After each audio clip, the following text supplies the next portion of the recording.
Now we're going to go to the upright wheels. And we start with the Irish Castle wheel. You got to kind of go back far for that one. That's very tall. This is believed to be bog oak. And if you look at the grain on that, it is a really interesting deep grain. It has an interesting flyer. Here's your mother of all with a wood tensioning screw. This piece fits against this rounded half ball here, and this holds in the whole tensioning assembly. And these two pegs hold it in. These are the two maidens. They're very tiny on this. Nice wide flyer though. Give you a good load of flax thread on that. Small bobbin, small whorl. Nice size wheel. And it has a replacement distaff that was made for it with a bird cage. Now, this is another German wheel we have here, and this is in need of restoration, but this is really interesting. First of all, obviously very rustic. Probably spent a lot of time in a barnyard. Look at that distaff. The distaff's about 4 feet long. Tiny wheel. This wheel doesn't come up too much higher than my knee. What's interesting though is that this wheel has two wheels.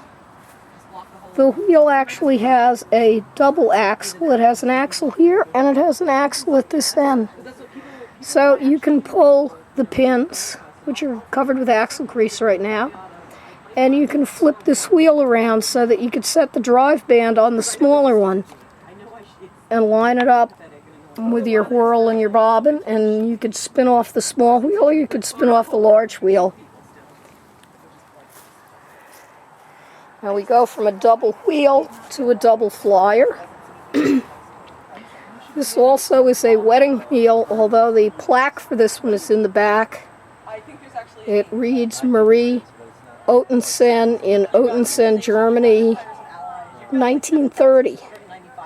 Now this tradition of giving wedding wheels remained up until the 1970s. This needs some restoration. It has some problems. It does have bone tips or ivory. And the tensioning screws are black, where the rest of it is sort of a red mahogany color. We have another German wheel. Excuse me. This is the German lateral treadle wheel. Try to get a bigger shot at that one. And that's a nice piece. Extremely well carved. A lot of nice little detail carving in there. Down across the front. Even the wheel hub, it has a really long wheel hub on this. And that's carved as well. The footman is carved. Some turnings down here on the brace. Nice wheel. This is another Lithuanian wheel, and this one is an interesting piece. You notice the flyer is on top and the wheel is underneath. So we have Irish Castle wheel on top, flyer underneath. We have Lithuanian flax wheel, flyer on top, wheel underneath. So a little bit of every kind of combination you can imagine shows up here. We're coming into modern day a little bit more now. This is a New Zealand upright wheel. This is a little Peggy. These are nice spinners. These are easy for beginners. It has a nice size flyer. They will invariably come with extra bobbins on a built-in lazy Kate. The wheel is weighted with lead, and these things, once you get it spinning, boy, they just keep going. This is a wheel from the 1970s, and it is called a White Horse Mountain Woodworks Green Spring Spinner. They were made in Green Spring, West Virginia by a fellow named Dan Yeager. And I recently had the pleasure of finding Mr. Yeager, who now is a luthier in Maryland. And he was very surprised that anyone would even remember his wheels, let alone still have them. And at one point, I had 3 of these wheels. They are very nice. They can be a little rattly, but as you can see, you can spin a nice fine thread on that. Nothing wrong with that wheel. Interesting tensioning device. L-shaped piece of wood with a big round block, and it just comes up. So that is just an interesting modern wheel. Another modern wheel. This is the Hemlock Hill spinner. John Woodward was one of the founders of Maryland Sheep and Wool. He had the Hemlock Hill Romney Sheep Farm in Maryland, and he designed this wheel.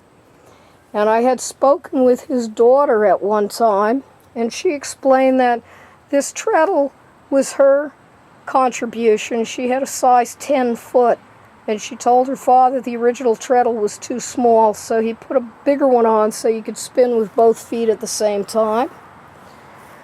It also has an interesting flyer design that you might recognize. And this is sort of the prototype for the Woolly Winder. Next, we have a bulky spinner. This is another 70s spinning renaissance. This is from British Columbia.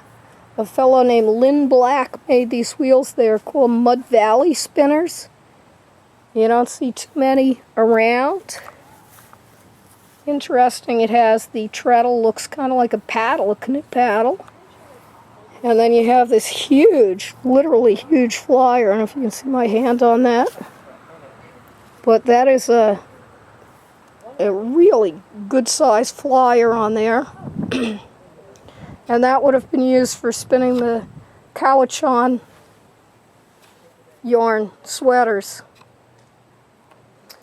Then we have a Mosswald hammer wheel. So this is sort of the Dutch entry into the 1970s spinning wheel renaissance.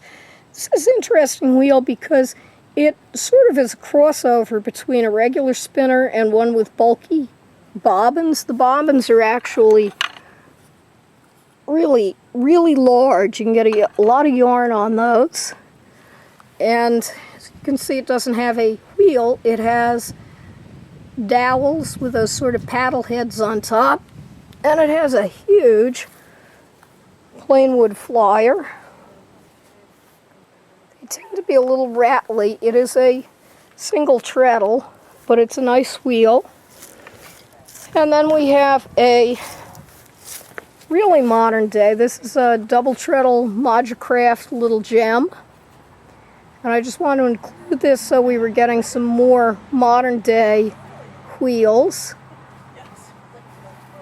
And then for the end of our modern wheels, we have one from Dave Paul at the Merlin Tree in Vermont, and that's the hitchhiker wheel. And you'll notice that the flyer is actually parallel with the drive wheel, and you don't need a drive band on these. And of course it has a cute little touch. You get the thumb out hitchhiker symbol up there, and the treadle is a barefoot. So a little humor in there. Now we have some accessories and some other items. This is also a spinning wheel. This is a box charka. This actually did come from India. We have the label shows Gandhi's picture. I've had this translated, and it says the All India Charka Society in the Tamil language. And we had a gal here earlier who was spinning on the tip here. And what you did was you rotated this knob and spun off the tip. So you'll match that up against the great wheel. It's kind of the same piece. And we just have some little odds and ends out here. I have a Welsh oak spinning chair. with some mythological beasts carved in it. I have a American colonial weasel, clock reel, some wool combs, and wool cards to show the difference. And we have some samples, some shears. We have a drop spindle and a Navajo spindle to show the difference, and a raw sheep fleece. So that gives all the visitors an opportunity to see all of the tools of the trade, well, not all of the tools, but a large number of them. And there's all the wheels.